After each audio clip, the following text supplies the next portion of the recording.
Bine v-am găsit, bine v-am regăsit, dragilor din Zodia Balanță, oriunde v-ați afla.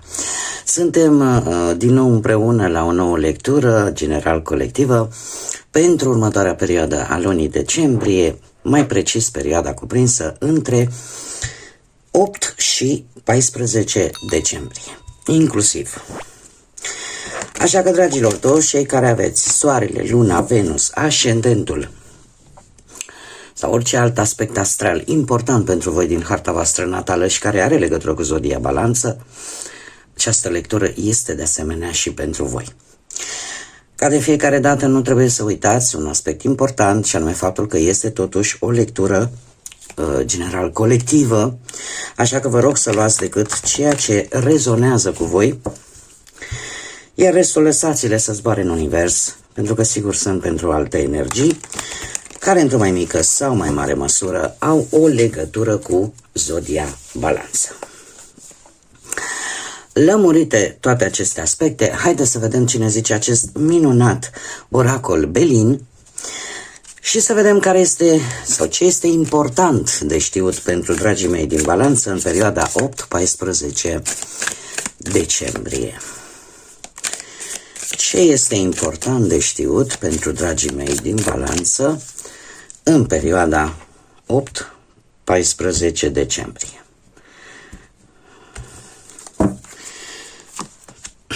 O, cartea surpriză, dragilor! Ce frumos, ce frumos! Dragilor, faptul că avem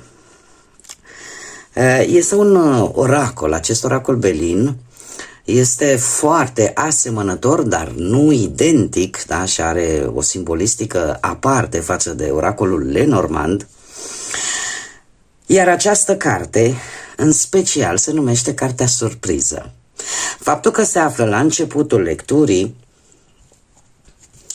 asta îți spune că nu prea sunteți atenți, că vă cam scapă oarecum așa un pic norocul. Da, vă cam scapă din mâini, dar în general este o carte norocoasă care ne vorbește de protecție, care arată un potențial la nivel personal foarte mare. Eu aș spune totuși, chiar dacă ea este la începutul lecturii, e un noroc, este o șansă foarte bună care va avea loc în această săptămână, pe care probabil că nu o veți exploata la adevărata sa valoare sau nu în totalitate, nu veți beneficia, să zicem așa, de acest succes, de acest noroc, de această șansă atât de bună pentru voi, atât de benefică pentru voi în totalitate. Mai un moment, nu vreau să iau baterie. De ce spun acest lucru? Pentru că imediat avem ca și numere, da? Importante pentru voi în această săptămână, avem numărul 5, numărul 34 sau numărul 7. Se pare că este vorba de un, cum să spun, un rezultat foarte bun, vreo recompensă, vreo recunoaștere, vreo victorie vis-a-vis de o situație, doar că într-un fel sau altul nu este în totalitate sau nu este la capacitate maximă. De ce spun acest lucru? Pe lângă planete avem Soarele și mai avem pe Marte. Un Marte care reprezintă acțiunea, energia. Este acel Marte care definește motivația fiecăruia dintre voi și felul în care voi înfruntați anumite provocări, felul în care voi luați inițiativă, curajul sau partea cea mai extremă care este recunoscută de această planetă războinică, Marte, impulsivitatea. Cred că este de fapt un avertisment pentru voi, dragilor. Într-adevăr, lucrurile se pare că se prezintă sub o formă destul de pozitivă, doar că Pentru unii dintre voi și în special cei care aveți un ascendent într-o zodie de foc, în special zodia Berbec. În special zodia Berbec, care este și are ca și guvernant pe Marte, aș spune că impulsivitatea poate să vă joace o carte nu tocmai bună. Tocmai de aceea ni se arată că există într-adevăr șansa unei reușite, indiferent de ce aspect al vieții vorbim, fie că este profesional, fie că este financiar sau chiar sentimental, care nu se exploatează la maxim tocmai din cauza impulsivității. Avem aici despotism. Este ultima carte către finalul acestei săptămâni. Aș spune că sunteți tentați oarecum să faceți un sacrificiu negândit îndeaproape, ori să vă resemnați vis-a-vis de o situație în care apare o ușoară lipsă de libertate, să vă supuneți, ca să zic așa, unei anumite situații pe care chiar dacă o percepeți fiind negativă, totuși există acest impulsul ăsta, impulsivitatea poate să meargă în două direcții. Să fii tu cel care ești despotic, să fii tu cel care încerci să te impui cu forța, sau să fii tu cel care ești, cum să spun eu, ți se aplică acest tratament de despotism, adică altcineva încearcă să te facă să te supui unor anumite situații, să încerce oarecum să te priveze, poate chiar de libertatea de a alege. Deci poate lucra în ambele sensuri această impulsivitate. Sau pur și simplu să fii într-o situație complicată, poate chiar de tensiune, și la un moment dat, fără să te mai intereseze de consecințe, să spui, bine domne, fie ca tine și gata, și asta este. Fără de fapt să iei în calcul și alți factori care ar putea să te ajute într-un fel sau altul. Știu că sună așa ca un labirint ce vă spun acum, eu sper să fiu cât mai concretă și cât mai pe subiect. Dar, în mare parte, faptul că avem o carte foarte pozitivă lângă una care totuși este destul de negativă,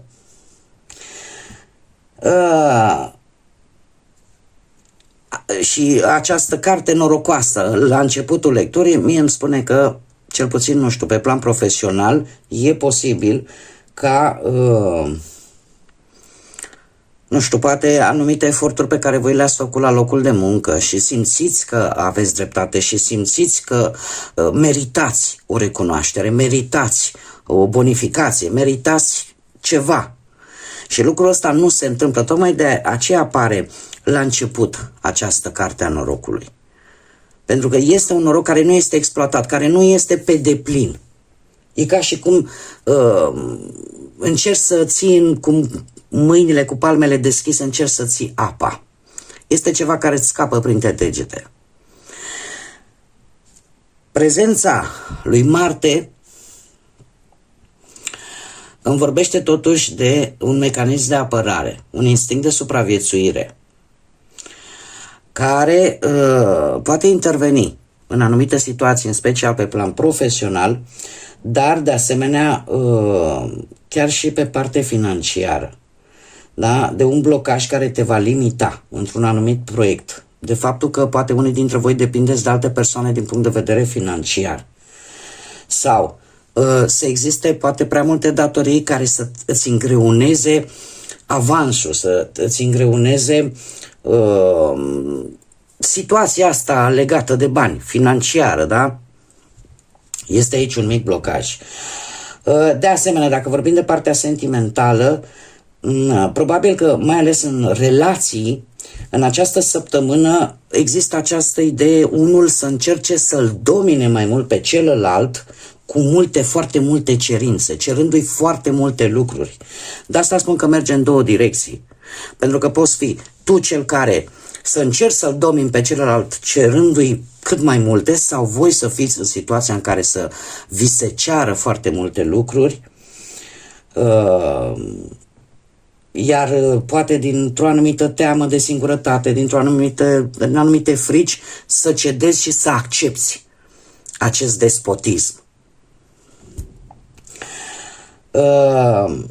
Cum de asemenea chiar și pentru cei singuri. Poate că ați avut șansa și norocul să întâlniți pe cineva, să vi se pară că deja ați reușit să aibă o anumită calitate care vă place, dar totuși să descoperiți că sunt persoane foarte exigente și probabil că vă dați seama că noroc, șansă, hai că are o calitate, dar știți cum e. Dacă are o singură calitate și prea multe defecte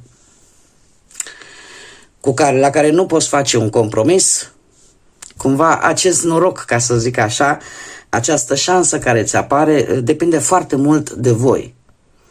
Dacă rămâneți decât cu acea calitate, indiferent de restul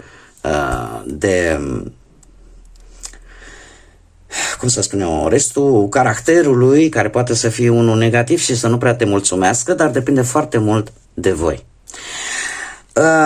Haideți să vedem ce ne spune și tarotul. Eu cred că m-am făcut destul de bine înțeleasă. Îmi doresc să vă spun cât mai multe lucruri. Este un oracol cu care nu știu câtă lume lucrează. Eu l-am studiat recent și mi s-a părut foarte, foarte interesant, pentru că merge direct la subiect. Și implică foarte mult și astrologia, ceea ce mie îmi place maxim.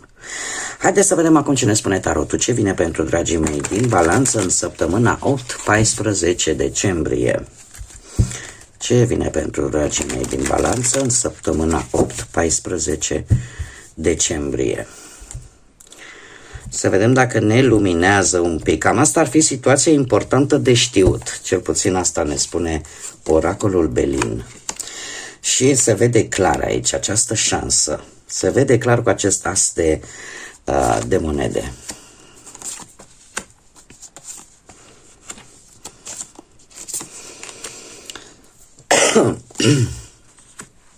Dragii mei, îmi cer scuze, încă nu mi-a trecut răceala, dar nu puteam să vă las fără lecturile săptămânale, cel puțin sper să-mi revin complet.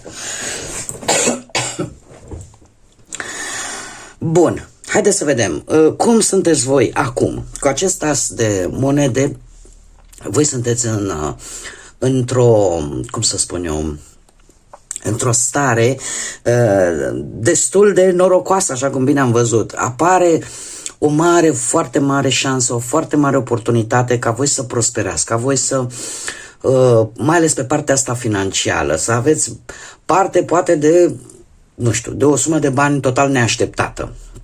Putem vorbi de asemenea de o mișcare foarte bună pe plan profesional. Posibil să poți obține un job, da, cu activitate cu totul și cu totul nouă, sau să ți se dea o nouă responsabilitate la locul de muncă. Așa cum bine vedem și ce ne-a spus și oracolul Belin, există această șansă. Există această șansă. Dar haideți să vedem ce ne spun celelalte cărți. Ce nu poți vedea? Ce nu poți vedea este acest 4 de monede. Acest 4 de monede îmi vorbește foarte mult de faptul că o mare parte, poate, din obiectivele pe care tu le-ai avut ți-au adus anumite satisfacții. Este posibil, ceea ce tu nu poți aprecia este faptul că prin efort propriu, prin muncă proprie, ai reușit să ai o anumită stabilitate a ta. Ceea ce tu nu poți vedea, și aici este foarte important și nu vreau să se supere absolut nimeni, dacă vorbim de planul sentimental, pentru că acest 4 de monede îmi vorbește de o formă de, cum să spun eu, de a te simți oarecum posesiv. posesiv față de celălalt, în mare parte. Dar o posesivitate care, la un moment dat, când se depășește un anumit grad, deja duce la dezechilibru. Și apare această posesivitate, nu mai este la fel de sănătoasă, să zicem așa.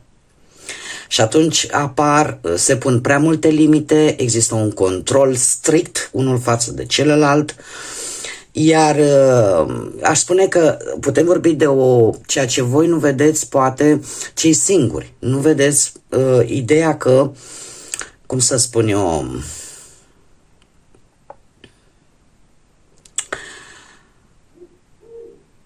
poate că v-ați obișnuit prea mult timp singuri și vă este foarte greu să ieșiți din zona de confort. Poate să fie și acest lucru pe care voi nu-l vedeți, nu-l percepeți. De asemenea, nu-ți mai place riscul de a cunoaște oameni noi.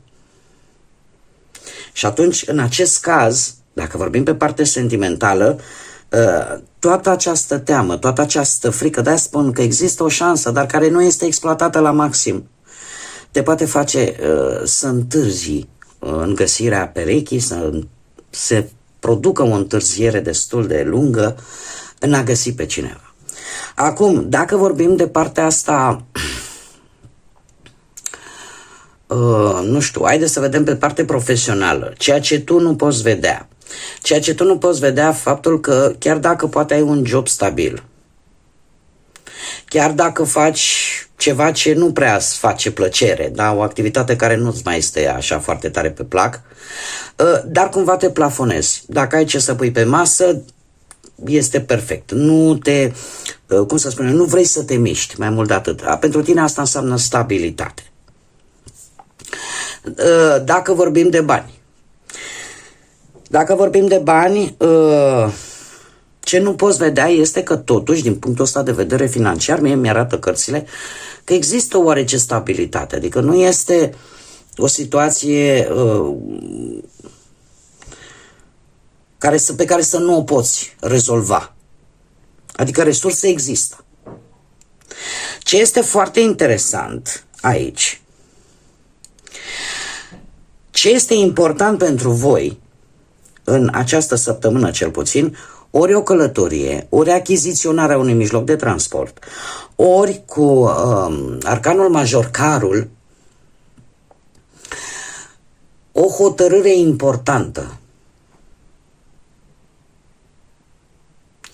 Cumva vrei să obții ceva important pentru tine. Poate fi vorba de o mutare de locație, că poate să fie pe plan profesional, că poate să fie din orice alt motiv. Ce este important pentru voi în această săptămână, cum am mai spus, ori achiziționarea unui obiect mobil, un autoturism, nu știu, ceva, un mijloc de transport, mutarea într-o altă zonă, într-o altă locație, o călătorie importantă sau pur și simplu o decizie hotărâtoare. O decizie foarte, foarte hotărâtă pe care voi vreți să o luați vis-a-vis de un aspect al vieții voastre sau vis-a-vis de o anumită situație. Asta îmi apare mie că este important pentru voi în această săptămână. Ce ar trebui să știți cu acest cavaler de monede? Că nu este, cum să spun eu, lucrurile se vor mișca destul de încet. Lucrurile se vor mișca destul de încet și aș spune că există anumite influențe din partea unor persoane care pot avea legături cu zodiile de pământ, Taur, Fecioară sau Capricorn. Dar acest cavaler de monede îmi spune că este, cum să spun eu, ceea ce trebuie voi să știți este că vă mai trebuie răbdare, vă trebuie meticulozitate, nu trebuie să vă grăbiți, cumva să încercați să fiți un pic poate mai responsabil vis-a-vis de siguranța celor dragi sau faptul că în general se cere foarte multă responsabilitate cam pe toate aspectele vieții, da? Dar ce este cel mai important? Aici mai ales pentru cei care aveți poate un ascendent într-o zodie de pământ, Taur, Fecioară sau Capricorn, și anume faptul că trebuie să onorați un compromis, trebuie să onorați o promisiune. E posibil ca poate unii dintre voi, și nu vreau să aud comentarii sau mesaje de genul, dom'le, e ceva cu noi, nu există așa ceva, eu nu am nimic cu nicio zodie. Și credeți-mă, într-o familie avem o grămadă de zodii și voi la rândul vostru aveți. Nu am absolut nimic. Eu vă spun decât ce îmi transmit cărțile, doar că o fac într-un mod sincer, chiar dacă poate nu este ceea ce vor urechile voastre să auziți. Dar aici cineva, că sunteți voi, că este o altă persoană, aici depinde de voi. Este concluzia voastră strict personală. Dar aici cineva încearcă să-și impună punctul de vedere, ca lucrurile să fie făcute numai în acest fel, indiferent de consecințe. Așa cum bine am văzut și cu oracolul Belin, este cineva care încearcă să-și impună autoritatea fără să mai țină cont dacă acțiunile sale sau modul său de gândire sunt bune sau nu, fără să mai discearnă acest lucru. Tocmai de aceea nu se poate profita din plin de această șansă care vine în viața voastră. Da? Iar ăsta e un lucru important de știut. Mie asta îmi transmit cărțile. De ce anume trebuie să țineți voi cont? Și avem un 5 de monede. Un 5 de monede care, dacă vorbim pe partea banilor, îmi poate vorbi de frica de sărăcie, de teama de sărăcie. Pentru că avem un 4 de monede, dar avem și un 5 de monede.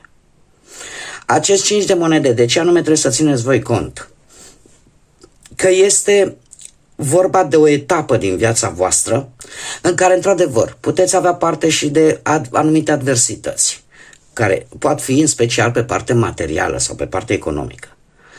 Dar eu aș spune că mai ales pe zona asta profesională sau emoțională puteți simți o anumită singurătate.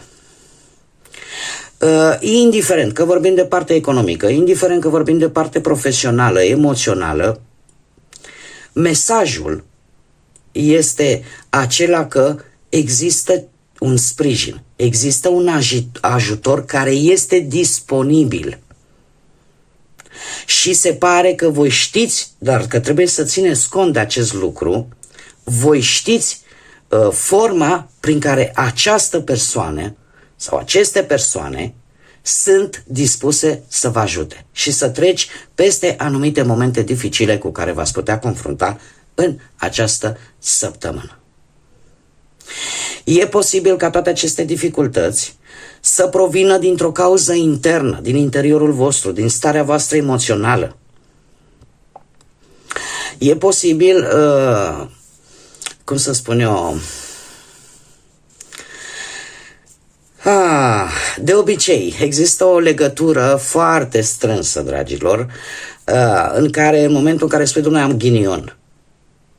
Și să spui, da, ghinionul există. Dar trebuie să vă spun că există, în general, o corelare foarte profundă între, de exemplu, ruina financiară cu ruina spirituală emoțională. Pentru că energiile se blochează.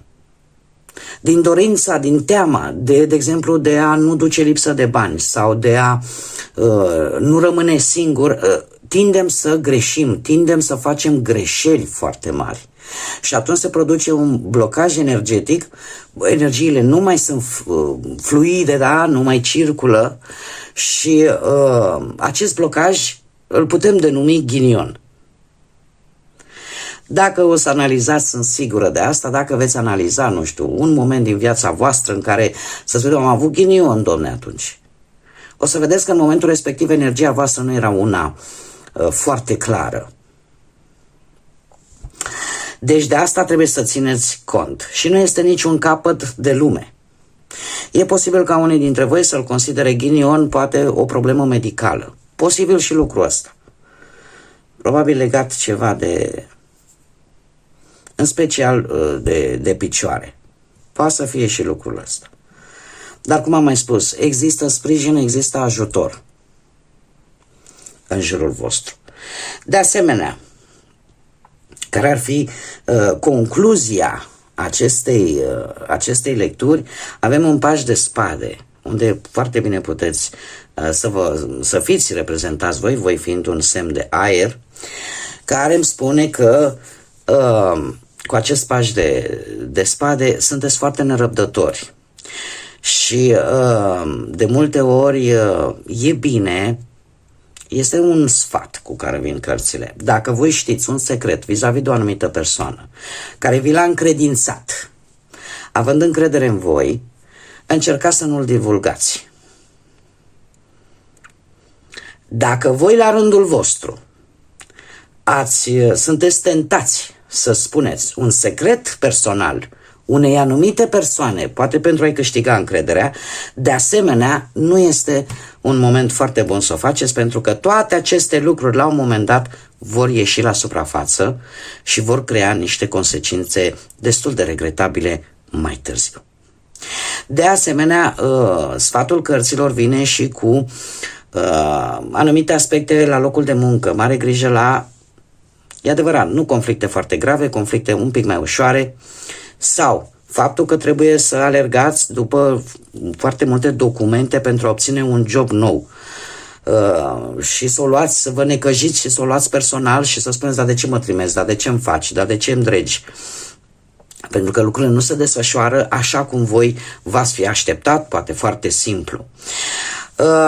De asemenea, acest paș de spade îmi spune că indiferent de ce problemă financiară cu care v-ați putea confrunta, dacă voi nu reușiți să-i dați de cap, cereți ajutorul unui specialist, cuiva care ar putea să vă îndrume. Încă o dată apare acest aspect. Cum de asemenea, chiar și în relații, încercați să, într-adevăr, se preconizează anumite conflicte, cum am mai spus, nu foarte grave, ușoare, dar totuși poate că ar fi bine în această săptămână să vă dați așa un pic de spațiu, un pic de răbdare, da?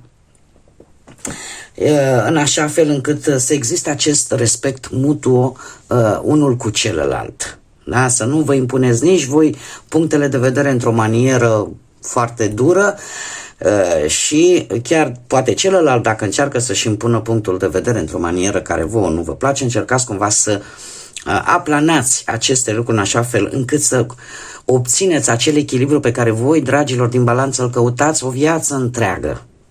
Sunteți zodia care caută echilibru o viață întreagă. Și în special în relații. Cei care sunteți singuri, nu trebuie să disperați, nu trebuie să, pentru că sunt lucruri care vin la momentul oportun, atunci când trebuie și nu neapărat când vrem noi.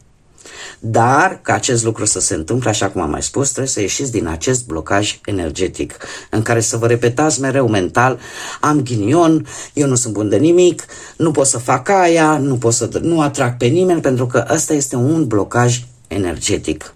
Și este un moment tare bun ca acest blocaj să se desfacă în așa fel încât energiile să fie cât mai fluide. Haideți să vedem și ce poartă se deschide pentru voi. Trebuie să vă mărturisesc, dragilor, am făcut deja primele 6 zodii și cred că, nu știu, până acum cel puțin, 2 zodii, să zicem, că au fost un pic mai bune, ca să zic așa, le-a ieșit un pic lectura mai roz. În special, restul de zodii, să știți că e o săptămână în care lucrurile par să, cum să zic eu,